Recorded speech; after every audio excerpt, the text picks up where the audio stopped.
welcome to the Link Up. Linking up here at home in the Caribbean, today Jamaica and Trinidad, and across the Atlantic to Liberia. Aren't we blessed to have such technology, that we live in an age of such technology? We connect with veteran TNT broadcaster and specialist consultant in strategic planning, our friend Josanne Leonard, and we find out about Trinidad's recent COVID journey and her thoughts on moving the stalled entertainment industry. We always like to get her ideas when it comes to that, because she certainly is well-versed and well-connected in that area. Our connection, speaking of connections, in Liberia is journalist, business strategist, and author Lindawe Kamalo. And Barbados has deep ties with Liberia, and we'll find out about our common bond and our heritage as they recently celebrated Founders Day. And we've heard all about IQ, but what about our EQ? And how does this assist or impact our personal development? Well, for that, we'll link up here and in Jamaica with Principal Consultant at the Potter Center, founder and chairman of EQ Barbados, Toney Olton, and also traveling scholar, children's writer, and an advocate in the Caribbean's adverse childhood experiences movement, Juleus Ghunta. Remember, you can participate. You can watch the stream on Facebook and share your comments and or questions in real time at CBC Barbados, and you can also join us on YouTube. Let's switch now to our emotional, our EQ. What is it? How do we get in touch with it? How do we find out, what ours is? Is it like the IQ? Is there a test that one does? Okay, let us just go straight and get the information from Toney Olton. And Toney is an individual who I have a lot of respect for, because he's a person one can, contact when you need things sorted out and clarified. If you're having trouble, and you need to just have somebody there who can guide you along the way and can make a difference. His Potter Center has certainly been that for many parents and many people. So Toney, welcome. It's nice to have you Peter. Join us today. Long time no see. He's the principal consultant at the Potter Center and founder chairman of EQ Barbados. And Juleus Ghunta is joining us. He's a Chevening scholar. He's a writer, and he's a children's advocate in the Caribbean for adverse childhood experiences, that movement. So it's nice to have you both join us on a Friday where Murphy is having a fun time. So I hope that he takes his weekend break early and leaves us alone. So okay. Thank let's just let everybody know, what is exactly your EQ and how does one find it? So perhaps we should start where we are. There are several definitions for emotional intelligence. The one that is most apt for the circumstance that we face right now in this moment is that emotional intelligence is the skills to navigate the world as it is, not as we wish that it would be. Emotional intelligence, the skills to navigate life, the world. At school, Canon Jones often used a word that only in adult life I've come to really understand. At morning prayers, he would talk about the vicissitudes of life. Oh, yes.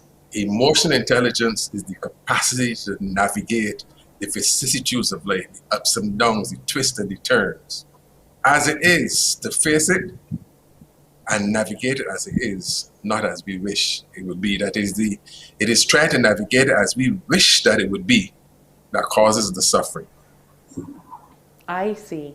So navigating my issues that I've had recently with my allergies and not being able to be here last week because of that, and struggling not to cough during this program, is me navigating those issues as Life well. as it is. Life as it is. It Okay. is, yes.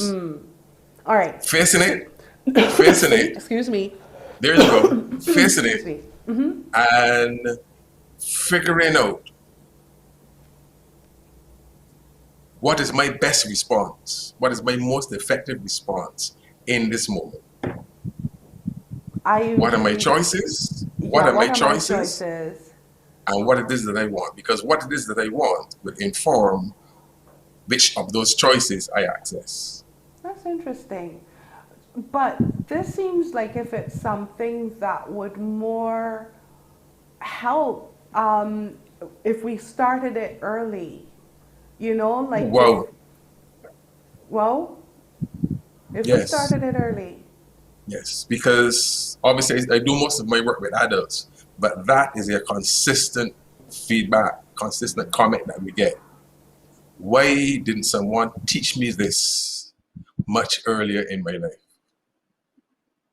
Yeah, because we have certain behavioral patterns that I think once we're an adult is a little difficult to navigate and a little difficult to change. You know, so because we've been doing it for however many decades. You know, me as a dinosaur, enough decades. You know, so sometimes at our age, we don't want to change that much. You know, take me as you get me kind of thing. So we talk about patterns. What you're talking about are emotional patterns, or patterns of thought, or patterns of feelings, or patterns of behavior. So let me toss this on you. 50% of how we function, how we present and function as adults was in place by the time we were 2 years old. Two. 85% of how we function as adults, think, feel, and act. 85% of that as adults was already in place by the time we were 7 years old. And that is why it becomes so difficult to unhook ourselves from thinking, from feelings, and from behaving, even though there's evidence that that thinking, that feeling, and that behaving is unproductive, makes us ineffective. It is extremely difficult. Without awareness and without becoming intentional and without becoming purposeful, it becomes extremely difficult to unhook ourselves from those patterns. So, okay, our IQ, and I'm just trying to break it down in Peter fashion for Peter and whoever else is listening. Our IQ then is that intelligence that we have up here, whereas our EQ would be our emotions, our behavior, and that sort of thing. Is that it basically? So think of IQ as allowing you to make connections with the world outside of yourself. Okay. So you are a mathematician, you into geography, physics, chemistry, accounting, woodwork, metalwork, baking, cooking. Your certification evidences your understanding and ability to navigate some aspect of life outside of yourself. So I might be a good baker, I might be a good barber, I may be a good surgeon, I might be great at public speaking, at being a priest. There's something outside of me that I'm able to navigate to a high degree. And so we do that through our certifications and diplomas and degrees and PhDs and the like. The challenge is we have not been taught how to navigate the world inside of ourselves. And that is what emotional intelligence is about. Wow. How do we navigate the world inside of ourselves? We have paid, we've invested, not paid, but we've invested a tremendous amount of time and resources in the pursuit of developing IQ. There's been a paucity of effort in addressing the whole issue of emotional intelligence. The other thing we talk about when we talk about IQ is that our IQ is essentially fixed. It is what it is. Our EQ, however, can be developed. So I can be at a low emotional intelligence quotient today, but again, with awareness, with intentionality, and with purposefulness, I can increase, I can improve my emotional intelligence scores. I can't quite do the same. I can't have that same measure of increase for my IQ as I can for my EQ. And so, Julius, now, especially being a children's advocate and with children in adverse conditions, is very important to that 1 to 7 year range when you develop your behavior. Am I right, Julius? Yes, but what science is actually showing us now is that people can actually change in significant ways when they're much older now. This is one of the fascinating and enlightening things that we're discovering in what I specialize in, which is adverse childhood experiences science. I'll just explain very quickly what that Please. is. Adverse childhood experiences refer to various difficulties, traumatic events that many children experience, including physical abuse, sexual abuse, emotional neglect, etc. The adverse child experiences concept was developed in the United States in 1998 by some scientists at the Centers for Disease Control and a healthcare provider known as Kaiser Permanente. And they did a massive study which found that there are very strong correlations between various types of abuse, such as those that I mentioned, and certain health outcomes, behavioral outcomes. They did this survey with more than 17,000 participants, and they had 10 adverse child experiences, which were categorized into 3 categories: abuse, physical, emotional, sexual, and neglect, emotional neglect and physical neglect, and some household dysfunctions, including parental separation, someone living in the family who was incarcerated, drug addiction, etc. Since 1998, there have been some significant studies that have shown that, first of all, that list of adverse child experiences was a little bit limited. They've now added adversities such as poverty, which is a huge adversity in the Caribbean, adverse climate challenges, such as what we experience here in the Caribbean, for example, and various adverse community challenges, such as community violence, which is a big problem in some communities in Jamaica.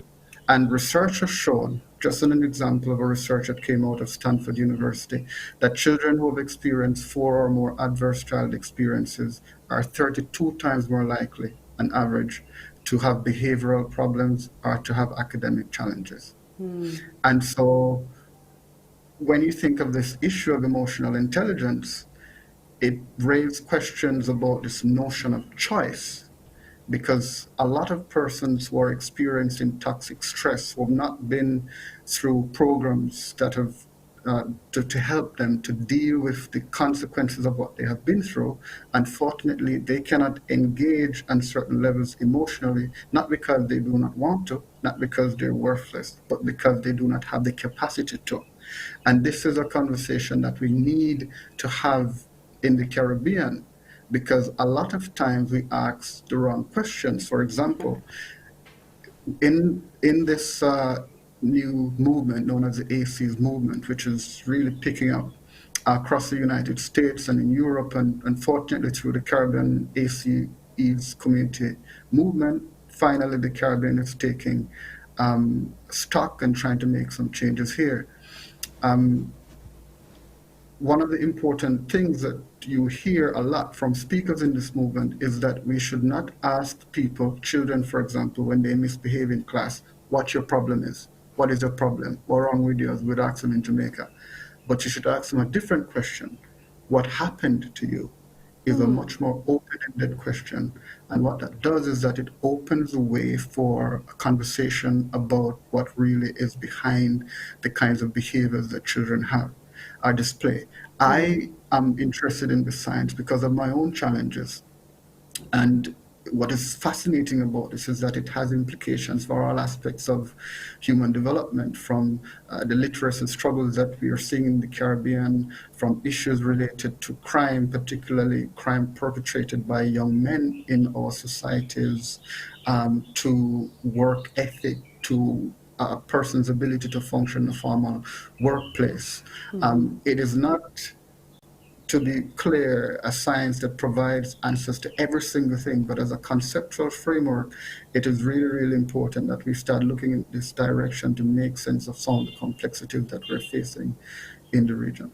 But what you said when you first started, though, was that you have noticed and that you all know that change can happen within the adult, even though, you know, it's pretty much set by age 7, that you can still, and when you speak of the adult, are you talking about a specific age, or this pertains to any age, that once you put in the work and you can make some changes? At any age, so here's how it works. For many children who are enduring violence, let's call it chronic stress over a sustained and long period of time, those children experience, if they do not have any buffering, something that is known as toxic stress response.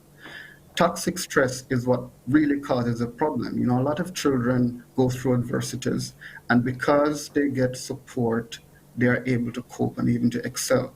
And that has happened to me. In the case of adults, many of us experience toxic stress throughout our childhood and into our adult life because we do not get opportunities for healing, for conversations, yoga, art therapy.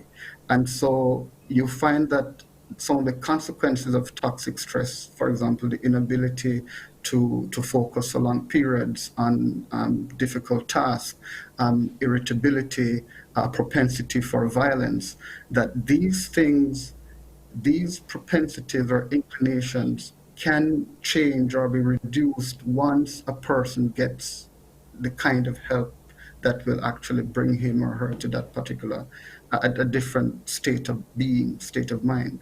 Right. So a lot of adults, and I suppose also policymakers in the Caribbean, believe that people, for example, violent young men who are prone to recidivism, that these people are unchangeable.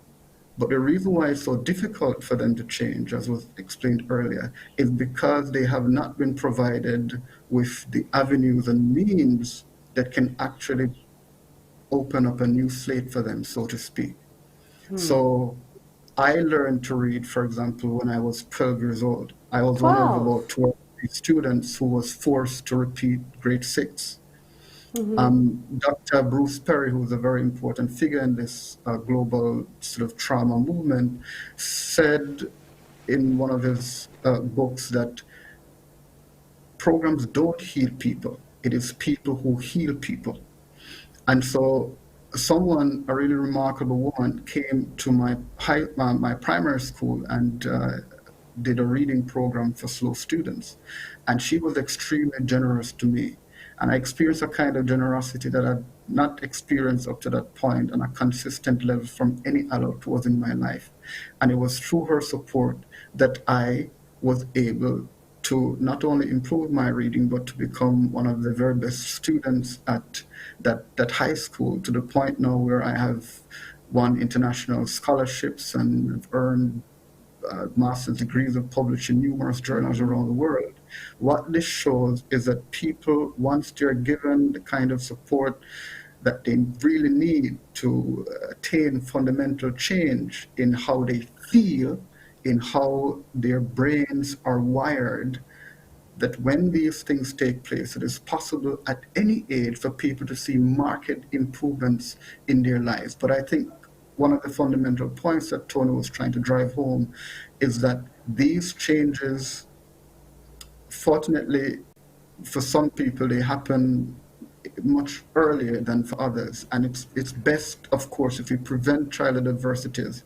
But if it is possible, where possible, we should try to arrest these problems as soon as we can so that people do not go through 30, 40 years of their lives wrestling these challenges. And the longer we take to address them, the more difficult it becomes to change certain behaviors and beliefs later on. Toney, I have a question.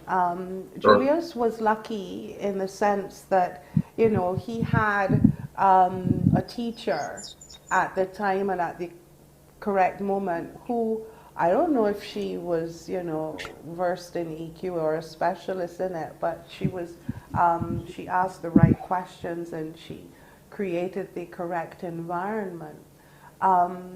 How do you assess people who are dealing with our children when it's so important that they themselves create the correct environment for learning, for recognizing when someone has an issue, how best, and Julius gave us an interesting, and the questions that you ask a child, what don't you say to a child?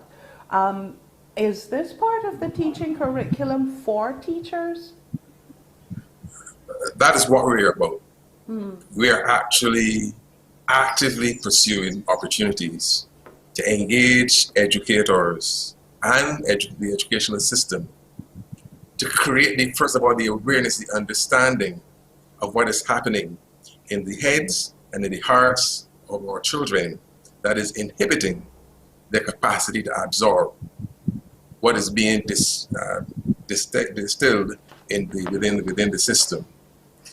I want to take you back, though, Sure. so we can more effectively come forward. Sure.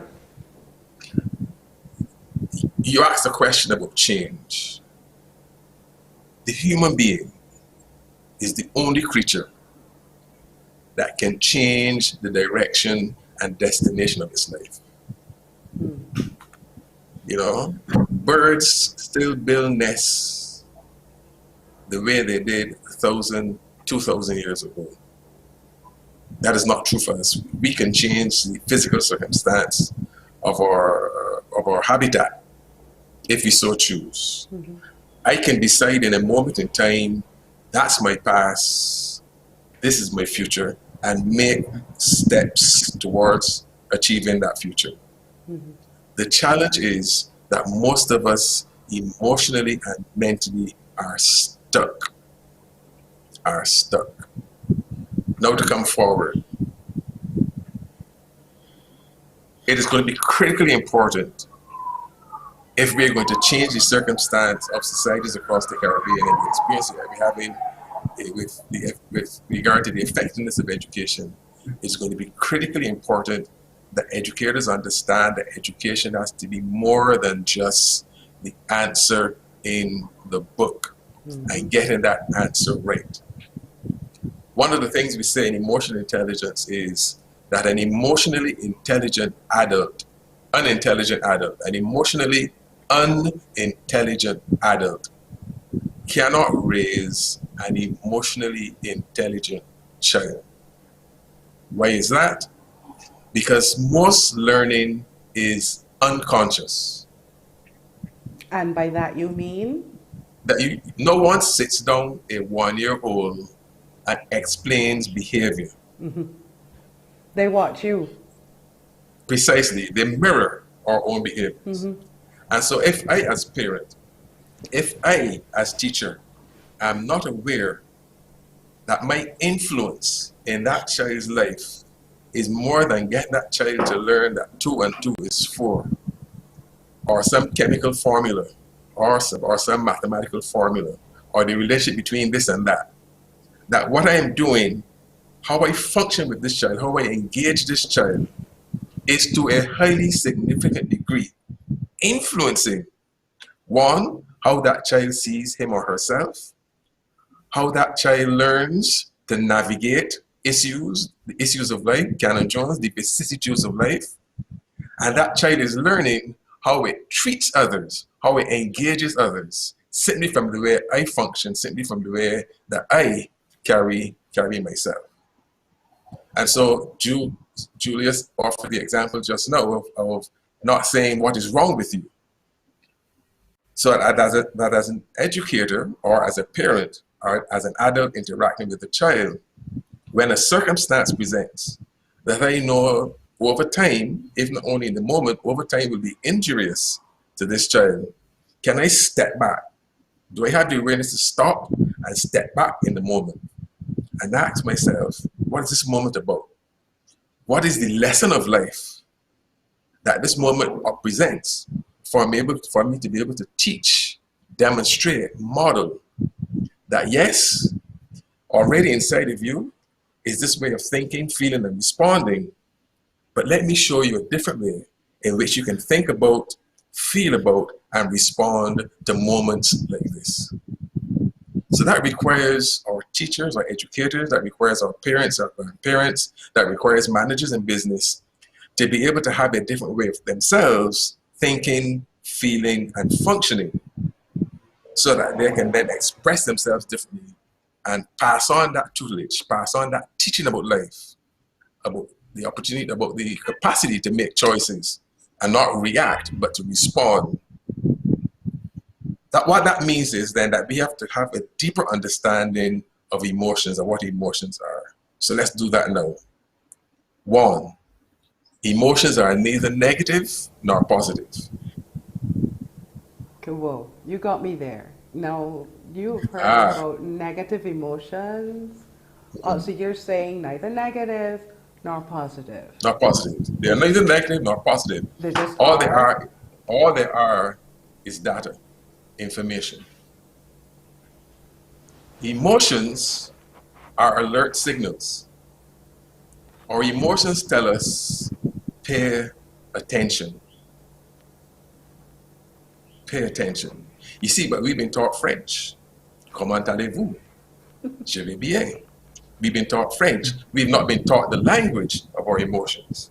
So, for example, if I am experiencing what I have up to now would describe as fear, what's the message of that? Fear says, I'm about to suffer loss. Loss of face, loss of property, loss of reputation, loss of something is going to happen or is happening that is going to present loss. So emotional intelligence says, so what are your options? What are your options? And the option that you choose will now be a function of what is it that I want. When this moment has passed, and based upon my response to the moment, what is it that I want? What is the outcome that I want? Because the outcome that I want will inform the choice that I go with. So we have to keep talking about emotions before we can really bite our teeth into emotional intelligence. But so we said that. Sorry, I don't respond like that. If something happens, I don't take 2 minutes to go through my emotions and think, what exactly do I want? Peter, you don't need 2 minutes. Peter, you don't need 2 minutes. You don't? So how do I get to there? That chemical response, so you talk about awareness, that chemical response released within your system to some stimulus, whether that stimulus be outside of yourself. So you're driving down the road and a child runs across your vehicle. Yeah. Or you get some piece of news and you get that twitch in your stomach. That chemical release in your body in response to that stimulus, like I said, just not can be outside, it can be inside, just what's going on in your head, in your brain, only has a life, get this, Peter, only has a life of 3 to 6 seconds. It will erupt and it will disappear. Your grandmother or great-grandmother who didn't go to university, doesn't have a PhD, doesn't know anything about psychology, would have told you when stuff happens, count to 10. She gave you a little bit more time than you actually needed to allow that emotion to subside. And then reason with it. So another definition of emotional intelligence says that it is the ability to recognize, use, understand, and manage your emotion. Recognize it, tune into it, interrogate it. What am I feeling? What else am I feeling? So we're talking about having emotional literacy, having the language to express and to explain what it is that I'm feeling. Emotional literacy is about the ability to discriminate. Right. And by discriminating, the example I often offer is when I go to the supermarket. I do not pick up any and every onion or potato. They're there. So I'm looking for the onions that when I take them home, these onions can last me another 3, 4, 5, if not more days. Similarly, if I'm emotionally intelligent, I recognize that I have an emotion, something is happening on the inside of me. But I can decide which of my emotions I'm going to ride.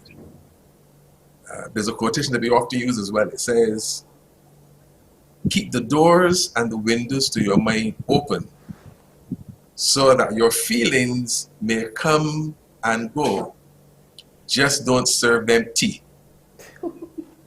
In other words, I don't have to linger with any one emotion. Yes. You know, So another term that we use, another term that we use in emotional intelligence is the ability now not to suppress, but to navigate. What am I doing if I'm navigating? right. You're managing I am the moving. direction I'm choosing. I'm choosing what to do about an emotion. What that means, again, part of emotional intelligence is that I have to become the observer of myself. Wow. So when I become the observer of myself, I am no longer my emotion. I am up here and I'm observing the emotion and then making a decision what to do about it. Now you asked a question earlier about assessments. Yes. One of the things we teach in management is that you can't manage what you don't measure. And so part of what we do in emotional intelligence is that there are instruments that allow us to tell you, allow us to feedback to you how you're doing in the context of your emotional intelligence. And in the models that we use, there are essentially 8 skills that that make up one's emotional intelligence. All right. And if we use the word skills or competencies because they are learnable and they are transferable. In other words, I can learn them. I might be an educator. I can learn them in the context of my being an educator, but I can apply them when I get home. I can apply them when I'm directing the choir or when I'm on the football team. We're going to touch on that when we take a quick break, but it's really serendipitous, I think, that, you know, because only yesterday, chatting with a member of our team, and he has a background in martial arts, and so therefore his personality type is just what you were describing in terms of managing his emotions. You know, he's in control of them then. And so It was funny because it was only just yesterday that we were talking about this. But we're gonna touch on more, especially those 8 points that you just mentioned, and social and emotional learning from Juleus when we come back. Sure.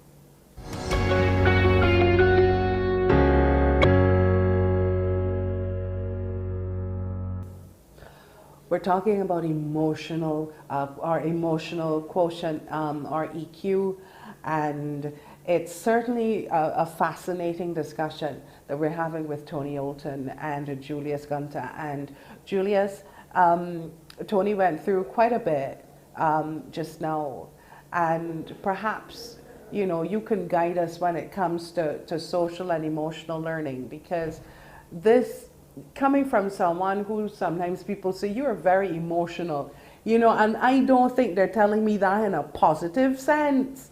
So I am certainly learning a lot here this morning, but when it comes to social and emotional learning, all that Tony mentioned and more, I do assume. Comment on a few things that Tony said because we share slightly different views on a few of these issues, um, but many similarities also. But just to comment very quickly on some of the things that teachers need to be aware of in the classroom, I taught very briefly for about 3 months at one of the most troubled high schools in Kingston. And I discovered early on, based on reports that students made to me, particularly because I was vulnerable with them, that many of them were suffering from multiple adverse childhood experiences. In fact, one of the things that I like to do with my students is to have them talk about something interesting and personal, and I do the same to create a sense of comfort and mutual sharing in the classroom.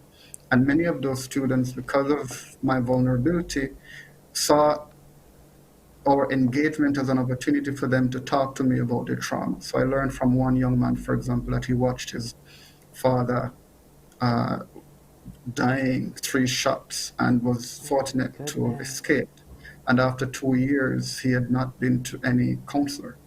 And one of the reasons for this was because in our culture, we generally do not encourage young men to go for counseling. That's something that we need to talk about if we have time. And many young women came to me to talk about their experiences of rape.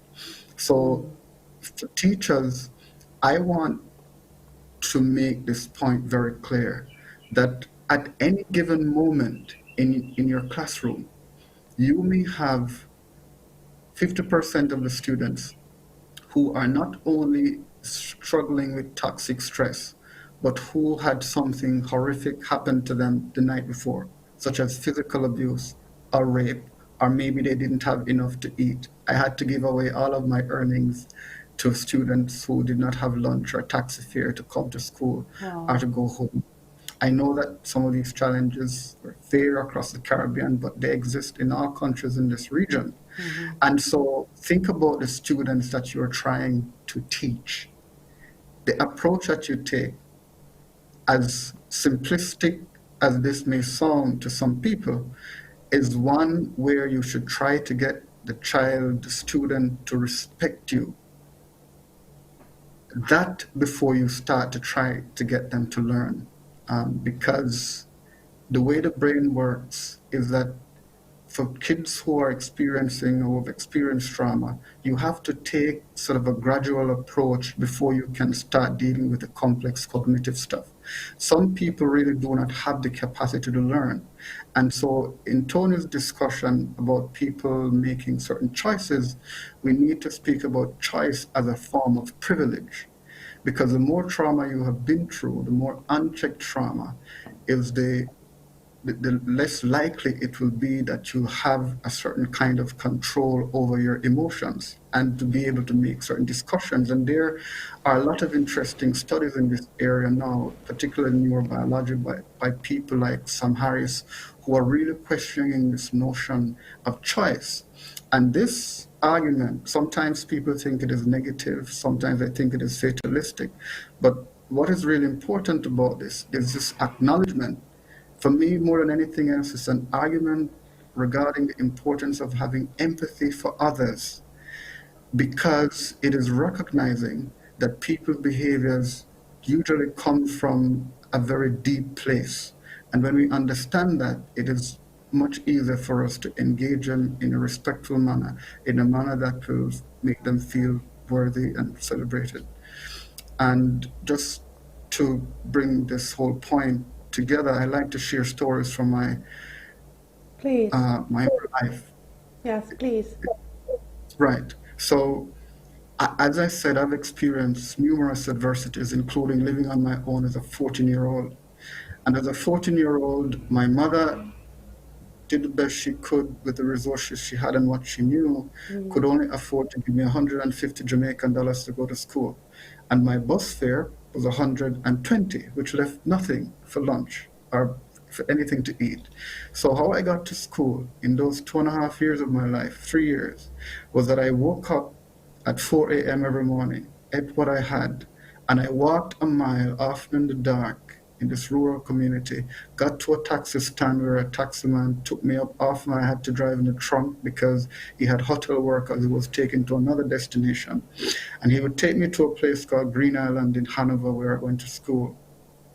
And then a bus, big coaster bus taking hotel workers from this popular tourist destination known as Negril, would pick me up in Green Island and drop me off in Lucy, where my high school is located.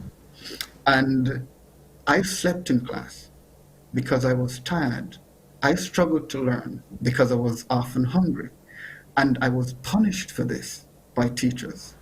I was called lazy. I was ignored. I was humiliated.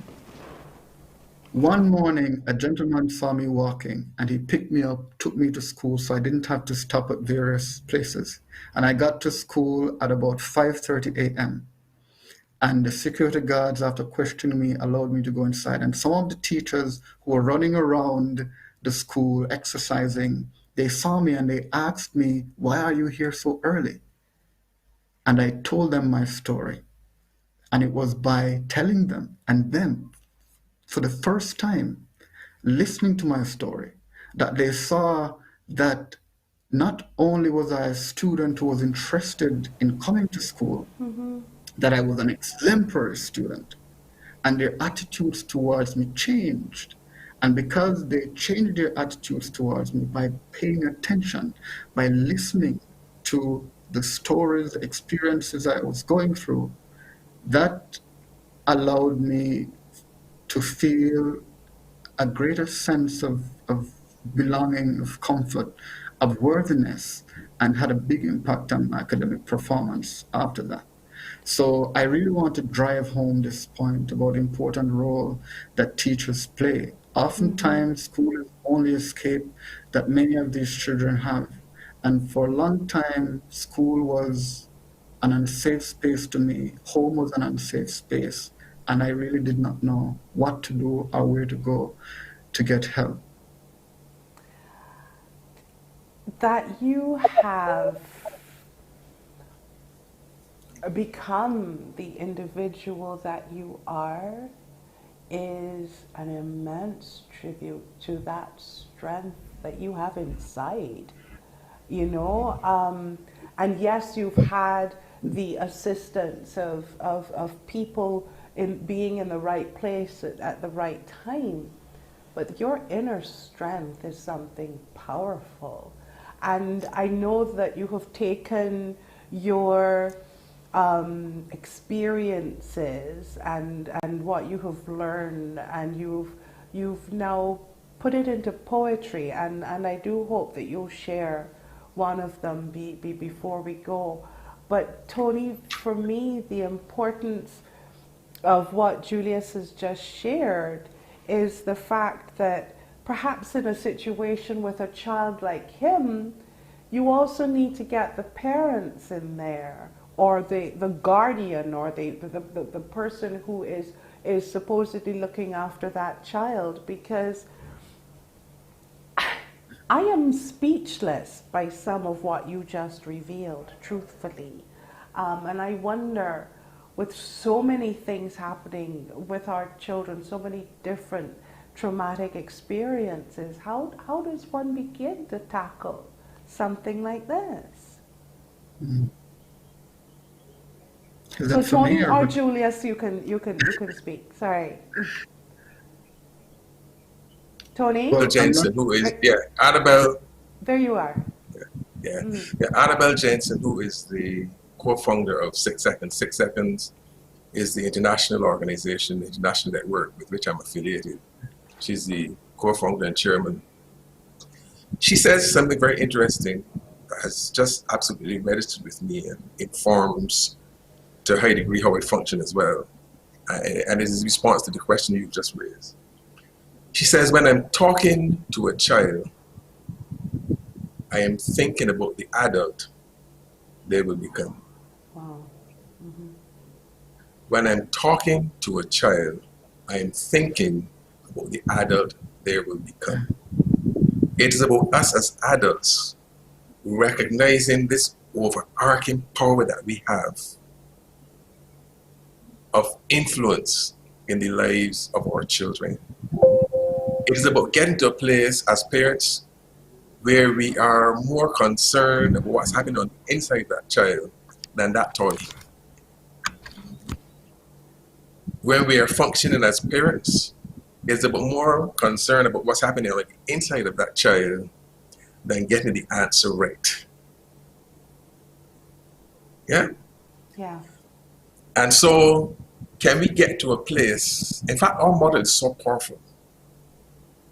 Know self, have that awareness of self, choose self, become conscious, deliberate, and intentional about your choice making, and give self. And so part of what we have to do as parents, part of what we have to do as adults, part of what we have to do as educators is do that tremendous work on ourselves first. You know, when you get on an airplane, what do they tell you? Yeah, you Put gotta on your put mask that first. before you. Yes. Yeah. Yes? Develop your own self-awareness. Develop mindfulness so that when moments present, teachable moments present, that you are in tune, that you are there, that you are aware. And so you can ask the right question. You know, we say that the power is not in the answer, the power is in the question. Because if you get the question right, what is happening on the inside of that child will begin to emerge. And Juleus also said something that's critically important, that it is about building relationships. You know, in my own development, secondary school, there are 3 teachers I can highlight. That because we had a relationship, that relationship I had with those teachers influenced how I performed in those subjects. In my young adult life, perhaps the person who had the greatest influence in my life, who has had the greatest influence in my life, we had such a phenomenal relationship. Connection, you talk about connections all morning. Yes. We had such a deep emotional connection that the person that I am today is in large measure as a result of his influence or relationship and his influence in my life. Wow. And his influence wasn't in the subject matter, it was in the insurance business. It wasn't that he taught me about insurance and how to sell insurance. He taught me about life, how life works. Oftentimes sitting behind his desk and smoking his pipe, he would drop a quotation on me. And several of those quotations I use now in the latter stages of my life. So how do we get there? It's about us as adults, whatever our station in life, first of all, recognizing this tremendous capacity that we have to influence the adult that this child is going to become. Right. You know, I want to talk back as well to a lot of the comments that Juleus made. Can we see these children as more than John and Mary, but as human beings with emotions? Some of those emotions have been scarred, harmed, the trauma that Juleus talks about. Are we only here to teach geography? Can we understand how their brains work? So up until very recently, we talked about visual learners and auditory learners and learners, people who learn kinesthetically. Within our own network, and this is talking about specifically about 6 seconds, we can do a brain profile so as to have a deeper understanding as to how the brain of that particular child or adult, how that brain functions, and what are the relative strengths of that individual, child or adult, and therefore in what directions may that child or adult want to go so as to optimize those respective strengths that they have. Or are we trying to channel everybody down this particular path, a path that is not suited to each and every individual who is present in our space, whether that be in the class or in the place of work. So tremendous opportunities to learn, to think differently, expose ourselves to new ways of thinking, new ways of understanding the human being, how human beings were, and new ways of understanding the influence that we have as adults in the lives of our children. That when we see behavior, we can't just look at the behavior. Yes, the behavior is ugly, it's disruptive, all of that stuff that's going on. But what is happening behind? What is that person's story Okay. that we are yet to connect to? We have to take a quick break here, and then when we come back, we will let, because we have something like a minute left to close after that. So just to get, hear from Juleus with one of his poems, but we're going to take a quick break, and then we'll do that when we come back. Time Sure. flies, it flies.